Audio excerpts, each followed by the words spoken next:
Welcome to Pindar Poetry. We hope you learned something new. You begin by gathering prerequisites and taking the first actionable steps now.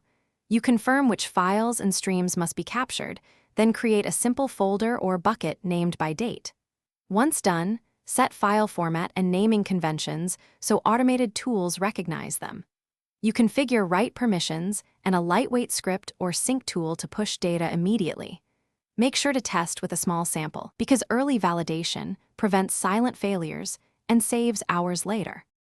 You now automate the middle steps to sustain daily capture reliably. Set scheduled jobs or event triggers that run your collection script at defined intervals and wire a queue to absorb bursts. Once done, include lightweight validation, compute checksums, and verify record counts or schema conformance before committing. You also add retries with exponential backoff for transient errors. Make sure to log successes and failures in a compact, searchable format so issues are visible without wading through noise. You complete the process by rotating, archiving, and verifying recoverability. Once primary backups are created, compress and move older daily files to cheaper tiers and keep a clear index for fast restores. You schedule monthly restore drills to confirm the process actually works. This prevents surprises. Make sure to configure alerts for failed jobs and rising storage costs.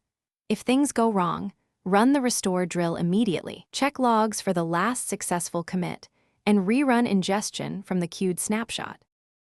Thanks for watching. Consider subscribing if we helped you.